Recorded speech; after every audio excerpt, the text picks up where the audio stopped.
value of using this structure as a place of demonstration. That organization was the African Methodist Episcopal Zion Church in 1926. I stand today in that legacy of freedom fighters and freedom movers, Frederick Douglass, Harriet Tubman, Sojourner Truth, all bastion leaders of the AME Zion Church. And today our pledge is not to let the movement die, but to continue until victory is won. Thank you.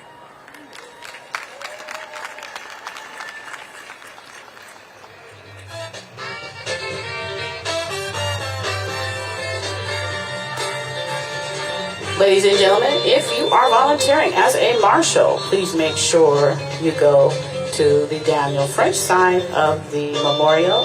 If you are volunteering as a marshal, please go to the Daniel French side of the memorial. Also, please remember to stay hydrated and recycle here at the 60th anniversary of the March on Washington.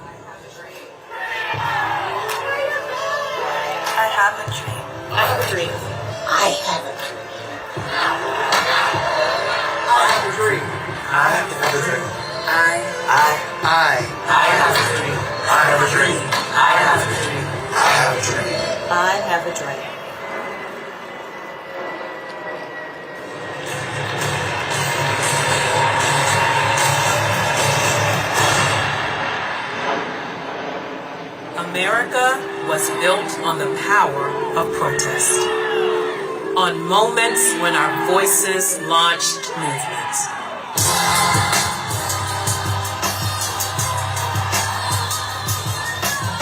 My father, Dr. Martin Luther King Jr., challenged America to live up to its promise for all of us to recognize that every voice deserves to be heard. But now, some are trying to silence us. So it's time to get louder. That's why today we have to march. Raise our voices. To cause a little good trouble. And make this country live up to its promise for all Americans. Your voice is your power. The time to use it is now. Singer and award-winning actress, Miss Melba Moore.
move.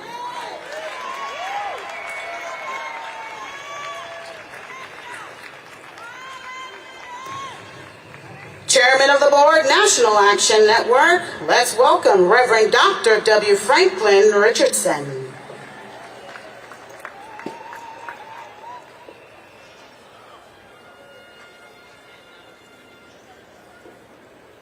Good morning. No justice. No justice. No peace.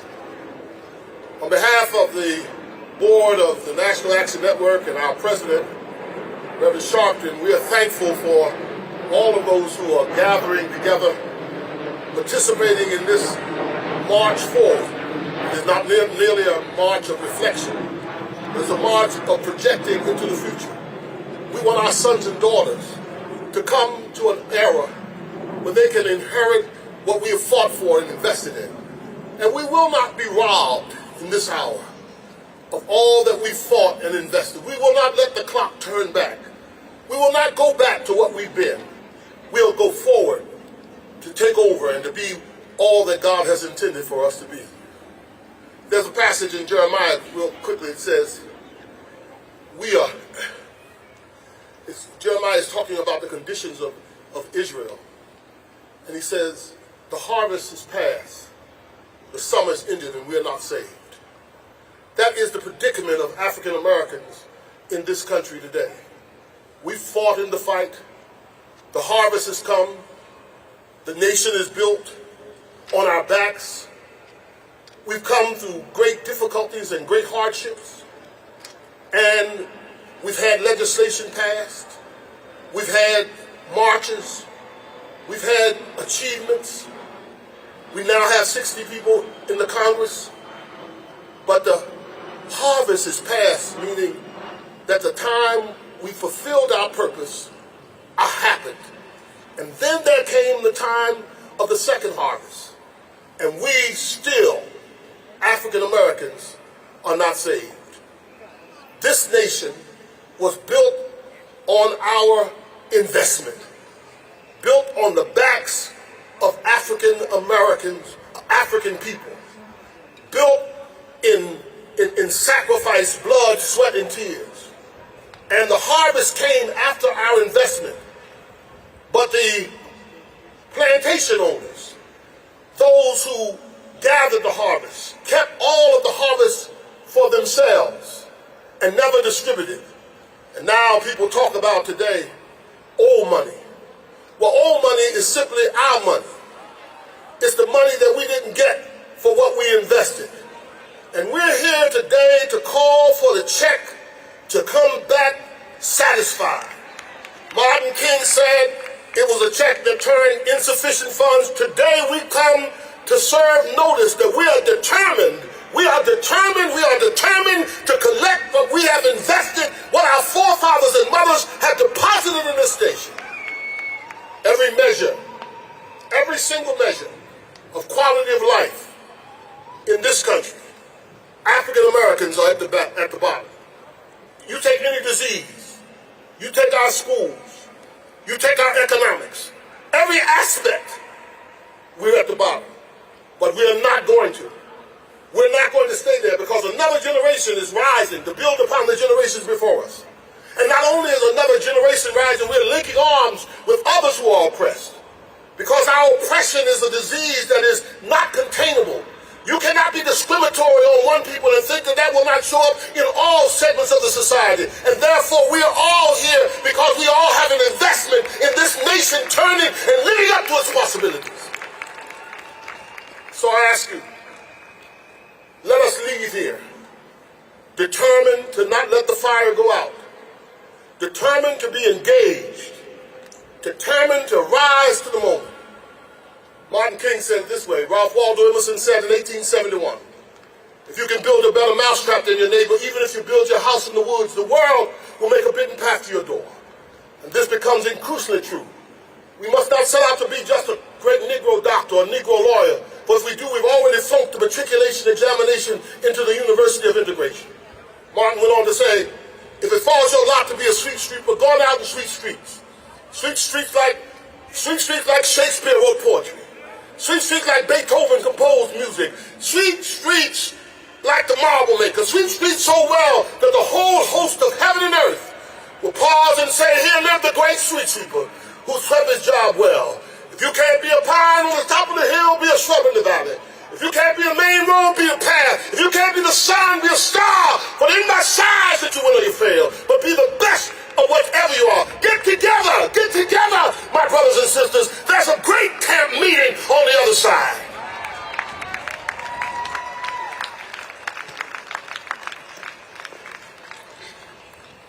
She is the Vice Chair of the Board of National Action Network. Let's welcome Jennifer Jones Austin.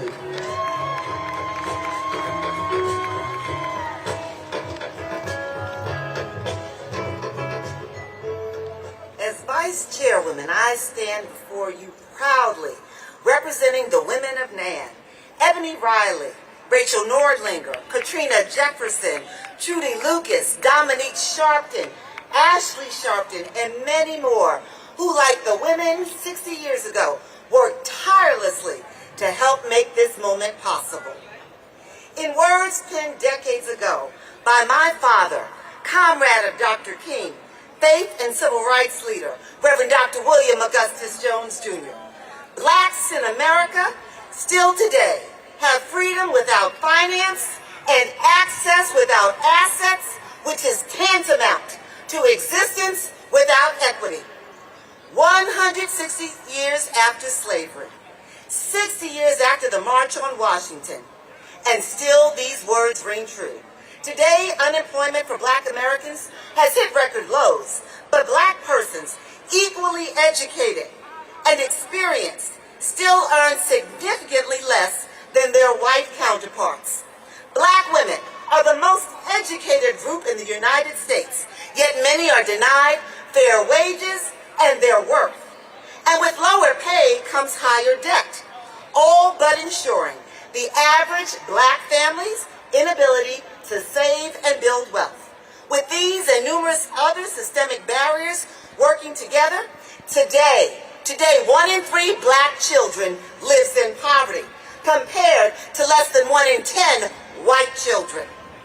60 years ago, Dr. King and movement leaders understood that racism is the most effective tool for upholding an unjust capitalist system.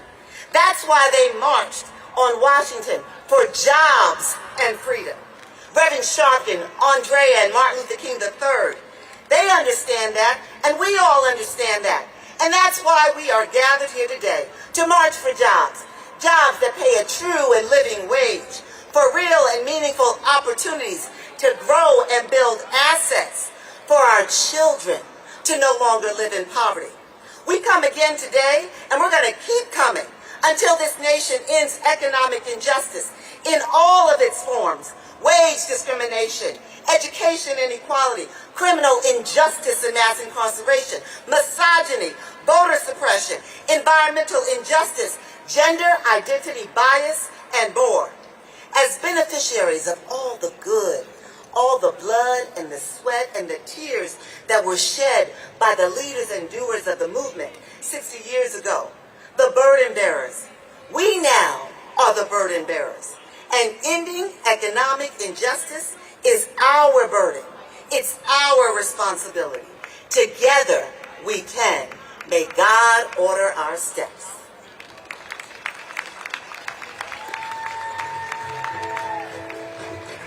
She is the Youth Huddle co-founder and chair, accompanied by National Action Network Youth and College Division Leadership and National Youth Leader and Organizer. Let's welcome Ashley Sharpton, Usman Diallo, Felipe Dosa, and Deanna Burton.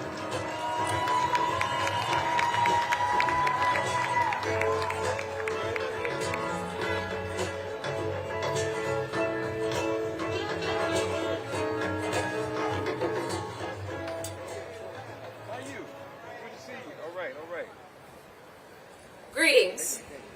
My name is Deanna Burton, and I am a member of the hard-working Kappa Epsilon chapter of Delta Sigma Theta Sorority Incorporated.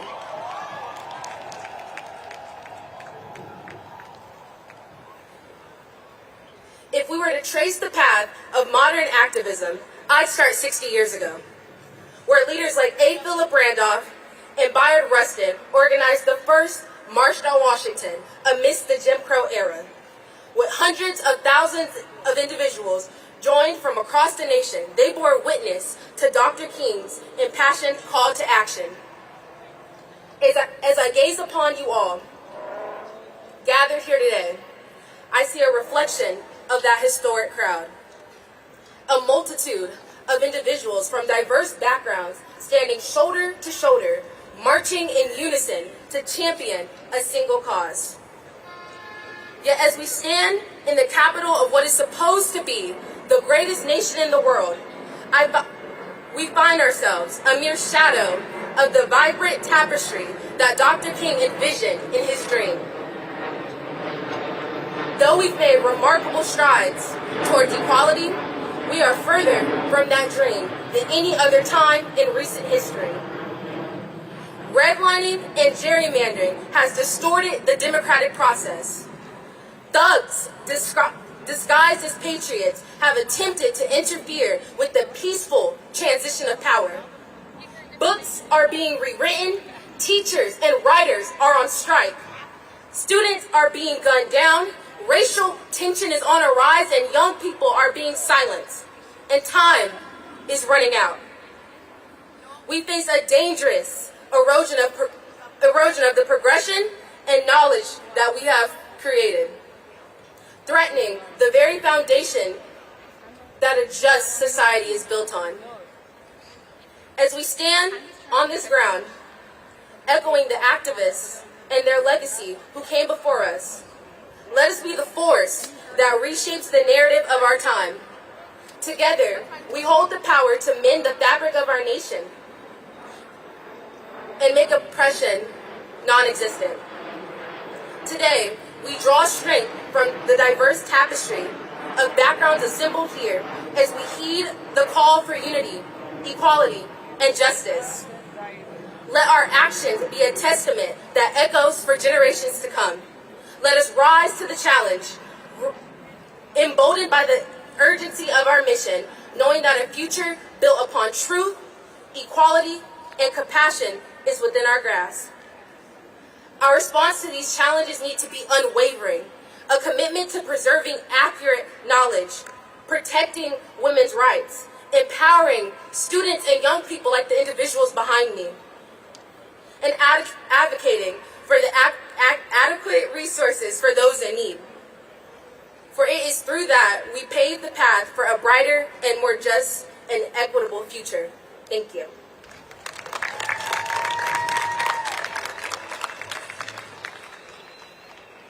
Greetings, everyone.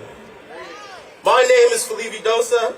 I'm the Youth and College Director of National Action Network, a student at Morehouse College, and a proud Harlemite. Originally born in Togo, West Africa, I carry with me the dreams of 2 continents and the aspirations of a generation. Today, I stand before you to ask a simple question that is waiting on my heart. What is happening to the young people of America? Our youth are faced with challenges unseen in previous generations. They're battered with an education system that is rewriting history, that is so expensive that we are taking lifetime census loans. One that is also affecting affirmative action. With gun violence as the leading death of young people, many of us are just trying to make it to adulthood. We have a planet that is overheating, that is leaving our health in question. And I still haven't talked about the mental health issues, job securities, and many more. Now, of course, we are in a better place. You see, I do stand on the shoulders of greatness. I stand in the same spot as one of the most honorable Morehouse brothers, Dr. Martin Luther King Jr. I stand with one of the leaders of the Civil Rights Movement, the Reverend Al Sharpton. I stand with greatness and excellence in this movement. Now, it's time for me to ask you a second question. What can we do for the youth of America now? Well, I say look around you. We organize young people from all over, specifically at HBCUs like Clark Atlanta, Howard, and so much more. Ask them around you.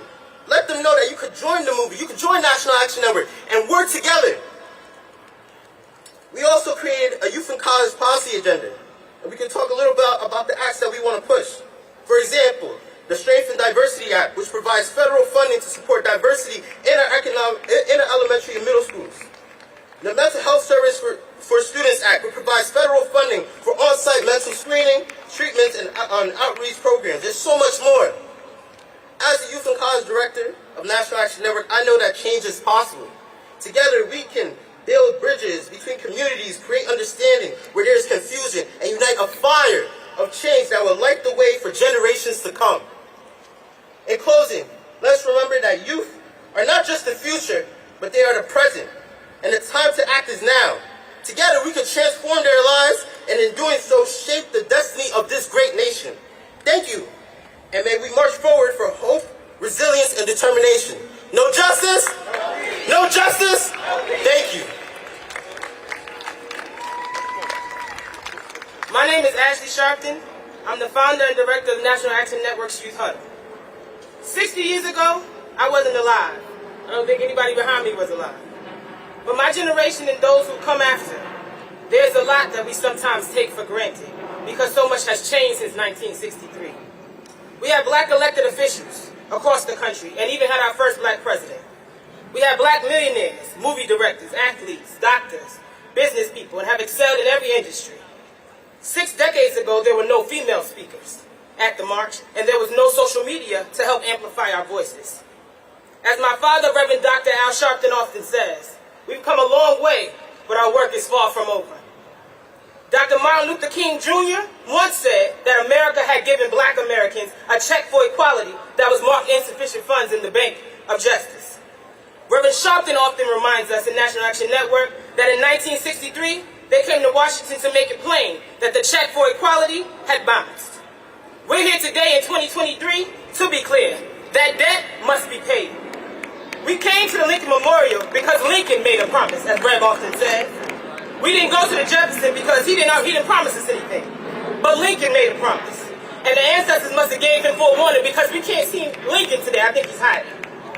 Nevertheless, we're here in front of Lincoln because those promises must be fulfilled. A lot of times we say that we are our ancestors' wildest dream. We've heard many speakers today say that. And we are, in every sense. But we can't allow their sacrifices and their fight for equality to have been in vain. Voting rights are being taken away in states around the country.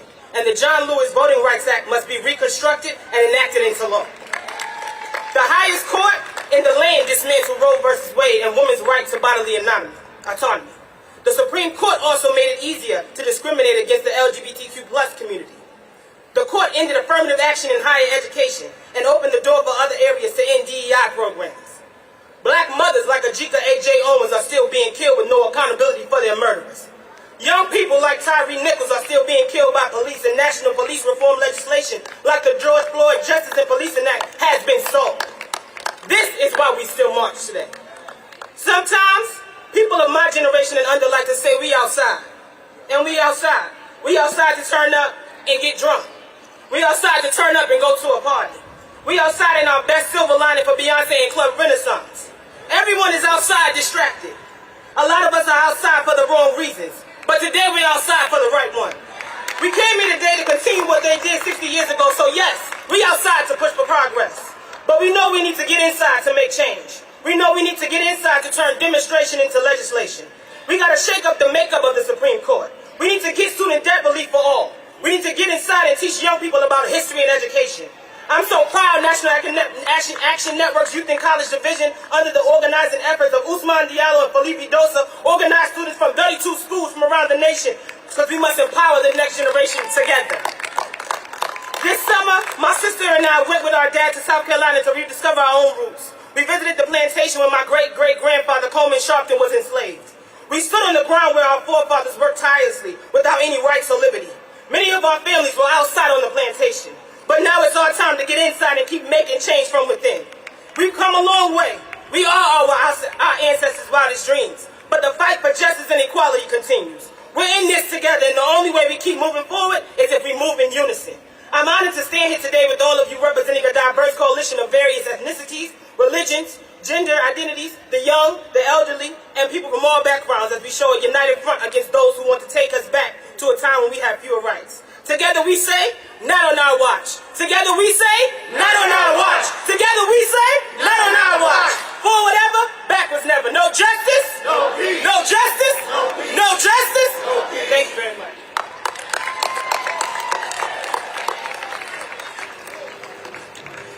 Peace and blessings, brothers and sisters. My name is Usman Diallo. I proudly serve as the National Youth and College Field Director. We are gathered here today, despite our obvious differences, for a common purpose. A purpose towards a more just society. A purpose towards a more equal society. A purpose towards a more free society. Because it seems as though every year that we move forward, every year that we push forward, we are pushed backwards. It seems as though America is not aligning with its promise on paper. It reminds us that since its inception, it tried to put our bodies and mind in bondage. So this is why we fight back. This is why in times of darkness we become the beacons of light. We become the beacons of light empowered by truth, justice, and freedom.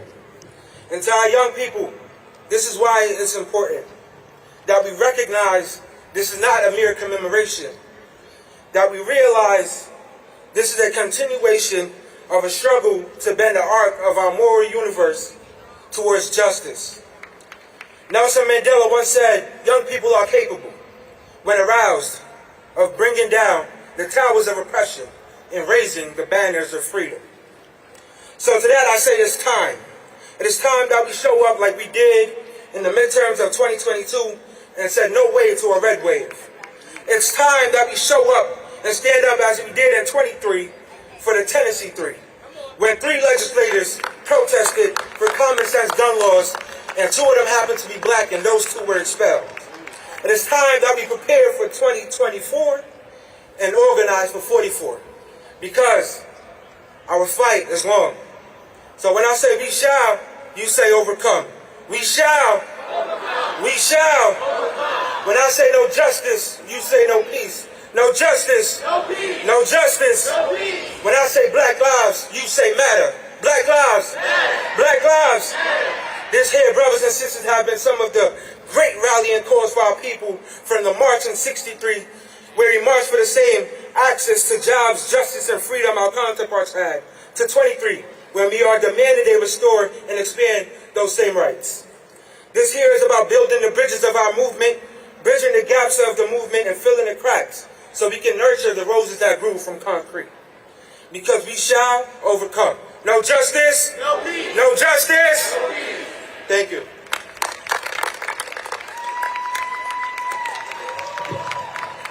Please welcome former Speaker of the California Assembly and 41st Mayor of the great city of Los Angeles, Mayor Antonio Villaraigosa.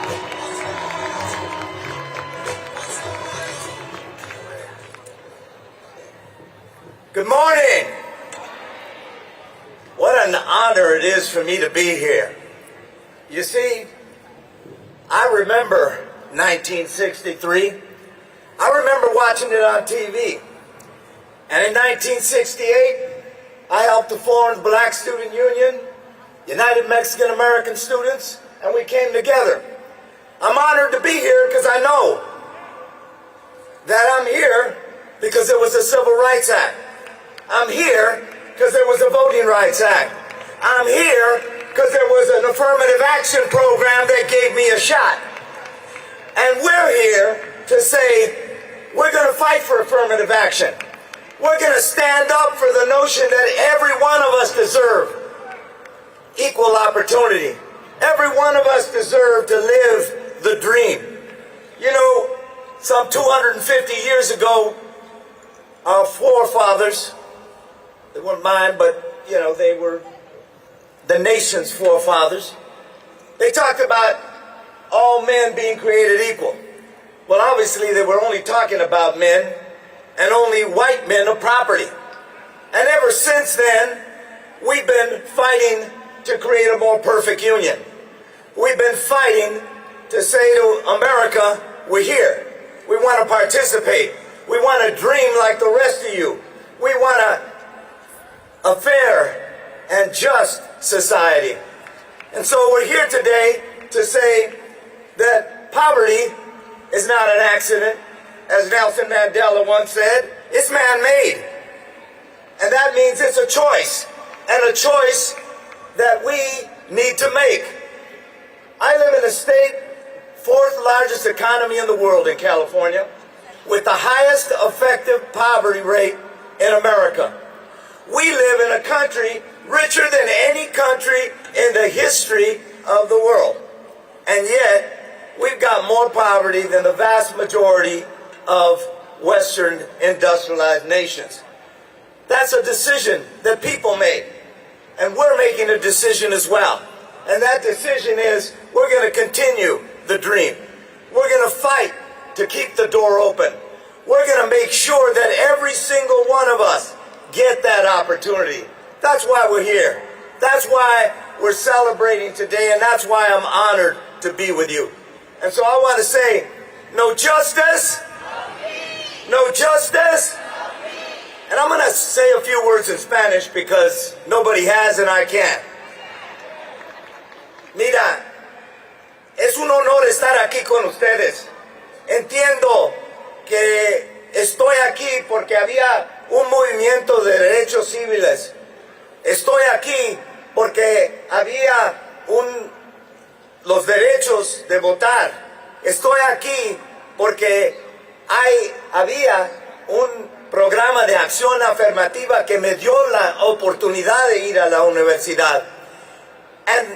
Y entendemos, vamos a ser en inglés, y entendemos que el papel de primero no es golpear tu pecho y decir soy tan único. El papel de primero es abrir la puerta para los demás. And so I'm honored, like we all are, to be here because the role of the first is not to bang on your chest and say how great I am. The role of the first is to open up the rest. God bless you. No justice? No justice? Gracias.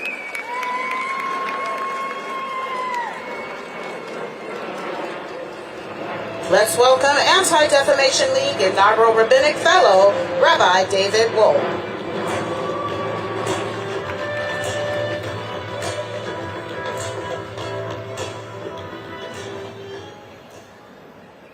3,000 years ago, there was a man who was a master of dreams. His name was Joseph, and when he was a child, he had a dream that the stars and the sun and the moon bowed down to him, and he told his brothers about this dream, and they hated him for it. And they sold him into slavery, and he went to Egypt, where in a dungeon he interpreted dreams and grew to interpret the dreams of Pharaoh and became viceroy of Egypt. And the question is, Joseph fell by dreams and he rose by dreams. What's the difference? The difference is that Joseph fell when he could only hear his own dreams, and he rose when he began to hear the dreams of others. This is a spot where America learned to listen to others' dreams, to the dreams of its own that it had shut out for so long. And this is a time when we renew our listening to each other's dreams. And I want to describe that dream to you with a simple story. There was a boy named Hugo Grin who grew up to be a rabbi in England, but when he was a child in Auschwitz in a concentration camp. In 1944, the worst place in the world, a place of death and destruction and cruelty and horror. And it was the middle of the winter and bitter cold. And he was there with his father, and his father took the margarine ration and used it to light the candles of the winter festival of Hanukkah. And Grin said to his father, "How can you do this? This is our food. This is what we live on." And his father told him something that he never forgot. He said, "My child, we have learned that you can live for 3 weeks without food. You can go for 3 days without water, but you cannot live for 3 seconds without hope." And that's why we're here. Because whatever the conditions are that together we have faced in whatever places at whatever times, we have never, ever given up hope. We still believe in the promise of this moment and of this place. That anti-Semitism, racism, all sorts of hatred and bigotry, that it can be overcome. That is the dream and that is the hope. As the Talmud says, you don't have to finish the work, but you're not allowed to give up on it. And so I want to express the dream in the words of an ancient prophet, because, of course, we're celebrating a modern prophet. Micah looked at the world, a world filled with darkness and despair, and he said that each of us will sit under our own vine and fig tree, and there will be none to make us afraid. And that is what we pray for. That candle, that moment, that promise, that dream that we listened to 60 years ago, and God willing, with God's blessing, once again, listening to each other, we can hear the echoes and the promise of that dream again. Thank you.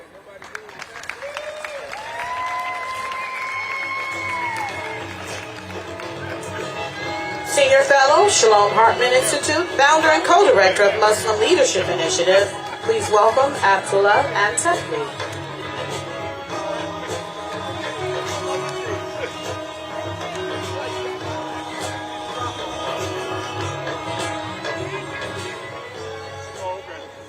Good morning and Assalamu alaikum. Peace and blessings be upon you all. I bring the regards and the greetings of many, many Muslim Americans, majority of whom are African Americans. Islam, through our African American brothers and sisters,